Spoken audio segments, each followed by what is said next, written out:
Welcome back to Busted Open. Doug Mortman, Dave LaGreca, Seth Rollins of The Shield. Seth, first off, hello and hello, because the last couple of months, man, we all have known. We've watched you since, being Tyler Black, of course, of Ring of Honor, and I think the masses now realize how damn good you are, especially these past couple of months. You have been a dynamo.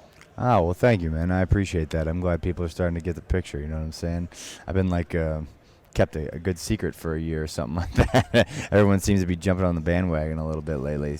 Have they intentionally showcased you over these last 2 months? No, man, I don't really think they've intentionally showcased myself or either of the other two members of the Shield, to be honest with you. I think it's just kind of a circumstance dictates kind of the way things are rolling. And for me, like, the matchups with the Wyatt family and just the matches we've had over the past few months have just been they've been good for me, man, advantageous for my style of offense and stuff like that. So it's just it's been awesome. It's been a good time. You mentioned the Wyatts. Tell us about how that battle went back and forth and, just the excitement in the air with the fans. It must have been special for you to be a part of, and we honestly hope you guys go back to it at some point. You know what the crazy thing is? I've done a lot of stuff in my career, nearly killed myself on multiple occasions to get This Is Awesome chance. And then the biggest, loudest, craziest one I've ever gotten was just from standing in a ring across from three other dudes just staring at each other. That's just the craziest thing to me, right? Isn't that nuts? Like, I've literally, flipped and flopped and landed on my head a million times and, made a mockery of the wrestling business just so I could get an awesome This Is Awesome chant. And all we got to do is go out there and stare at each other, and people are just losing their minds. So it was a crazy electricity, man. If you were in the building for either of those matches or you watched them, you don't get, that's lightning in a bottle, you know what I mean? You don't get the opportunity to really capitalize on that sort of energy. We could have went out there and, played a game of chess, and they probably would have loved it. But we were fortunate enough that we had six guys who really kind of work with a chip on our shoulders. So we went out there and gave them a good show, I thought. So it's funny because, Doug mentioned Tyler Black in your ROH days, and you talk about the This Is Awesome chance, what you had to do in front of, 1,500 people to get those people to get on their feet. Yeah. Yet in 20,000 people, it's just a stare down. I mean, tell us about that completely different dynamic coming from ROH to the WWE. Yeah, man, it's a totally different audience. You're looking at, and it's just a different way to tell a story, you know what I mean? It's different kind of art, I guess you would say. The difference between like Michelangelo and a Picasso or something like that, you know what I'm saying? It's just not that one's harder than the other. They're just different. And I enjoyed the process of working for Ring of Honor and getting over in front of crowds like that you speak of, this rabid fan base that really expects a lot out of their performers physically. And I also enjoy the process of being here in WWE and the storytelling that we do and how you can captivate a larger audience into, chanting This Is Awesome and, 20,000 people or whatever it is. I think that's cool. I like being able to do both of that. I like having the experience of having done both of those things. You know what I mean? Not a lot of guys can say they've done that or they've been successful in both realms. You mentioned the word process, too, because I think there's a middle part that we're kind of leaving out of the conversation, which is NXT. Yeah. And also, how the Shield actually came together. Can you give us a little background on that and talk about the NXT experience? Yeah, when I came to WWE Developmental, at the time it was just FCW, Florida Championship Wrestling. It was run out of a warehouse in Tampa, and I thought that was cool, man. We had like 3 rings and a full arena, and like it was a nifty experience and stuff like that.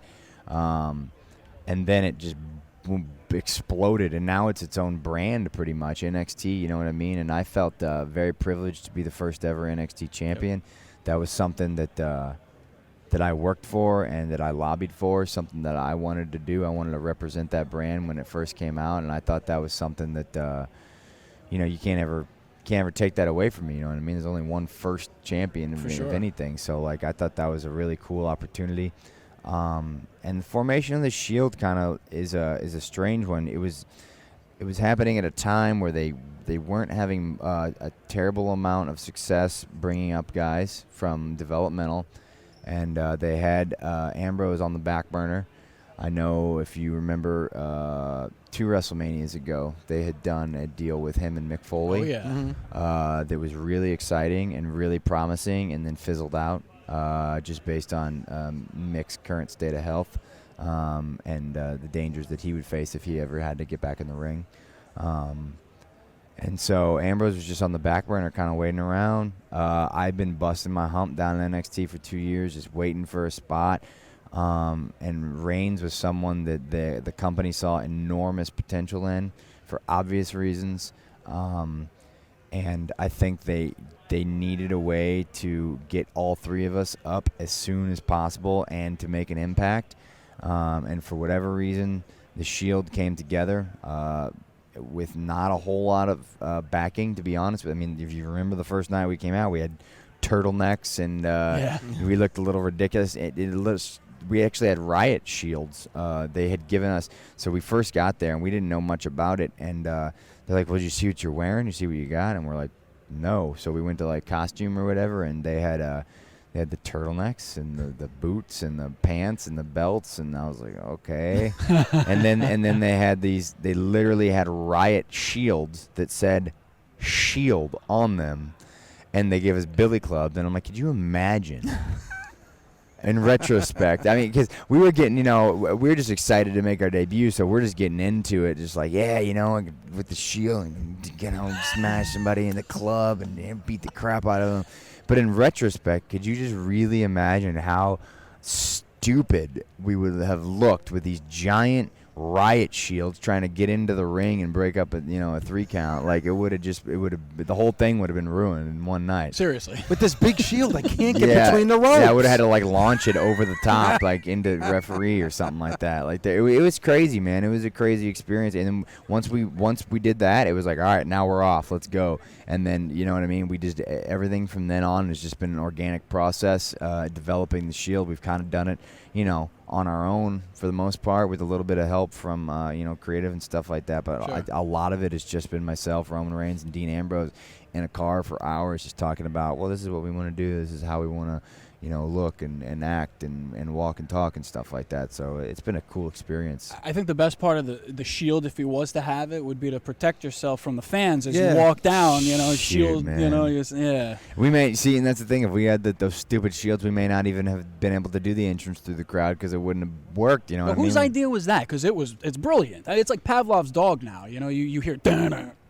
You look up and start looking up. Yeah, they come. I think it was just the first time we came was through the people, when we ran in and bounced on Ryback, and then, like, it just seemed like that was the natural way to do it for whatever reason, and it became like one of the first times we came down and kind of like surrounded the ring, and it just seemed like I said, it was just one of those organic things, man. No one ever thought of it. No one said, you're going to be the Shield, you're going to wear riot gear, you're going to, this is how you're going to wrestle, these are your catchphrases, this is your this and that. And that's one of, like, the beautiful things about it, where in a world we live in where everything is really overproduced and there's so much just crap shoved down your throat, and, like, we were never like that. We got the opportunity to really create something new on our own, and stuff we're passionate about, and I really think it comes across on screen as, like, a legitimate thing, as opposed to, like, this force-fed sort of bull crap, you know what I mean? And the Shield's gotten over. Everybody loves it. It's been fantastic. Are you surprised that now everyone's waiting for you guys to break up?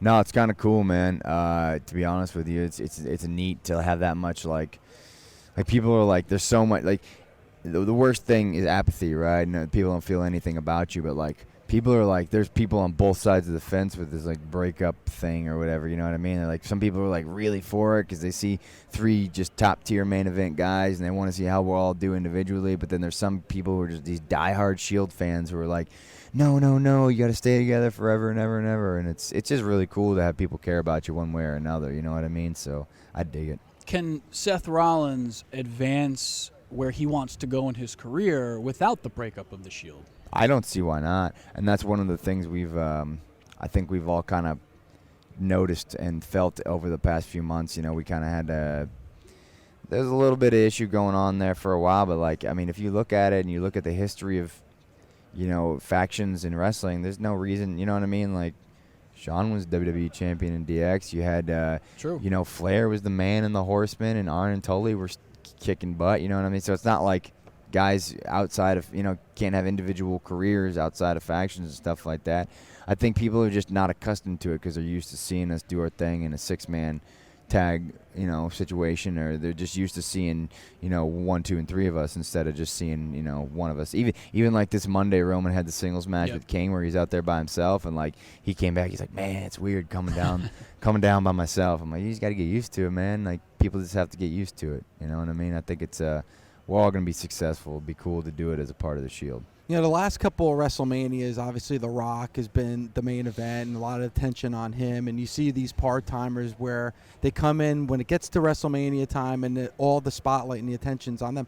Not really the case here with WrestleMania 30. I mean, Hogan's back, but it's, you know, just as a host. The spotlight's really on, like, the talent that you've been working with down at, you know, in Florida and NXT and coming up. Like, this really is a new era for the WWE. Yeah, and I hope it stays that way. No offense to The Rock and everything that he's done for us over the past few years. He's been a gracious individual and performer and stuff like that.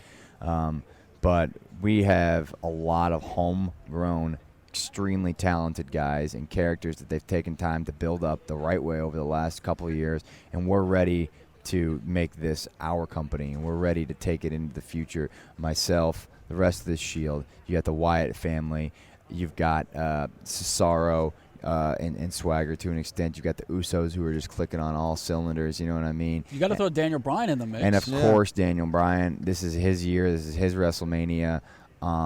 You literally, it's awesome, and especially being close with some of those guys and being friends with them for a long time before we got here, just knowing that, you know, where we were to where we are now is extremely, it's a humbling feeling, and I'm real proud of it. Dave always talks about the cool factor when it comes to the Shield, which I think is obvious to Are we anybody. cool? Yeah, man, cool. We're cool. You're a cool dude, bro.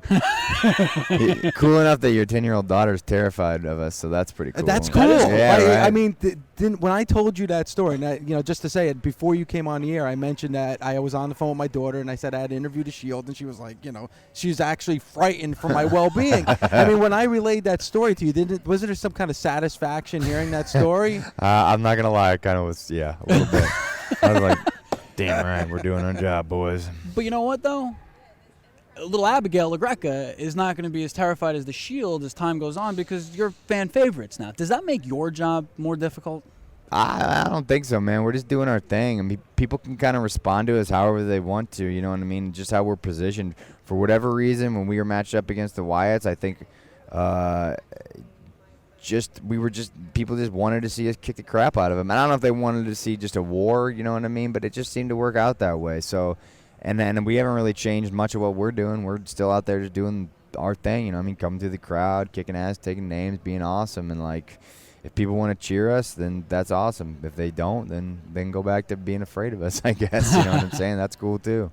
The Shield versus the New Age Outlaws and Kane coming up at WrestleMania. Seth Rollins, we really appreciate the time, bro. Hey, no problem, guys. Thanks so much, you very bro. much. It was a pleasure. Very good.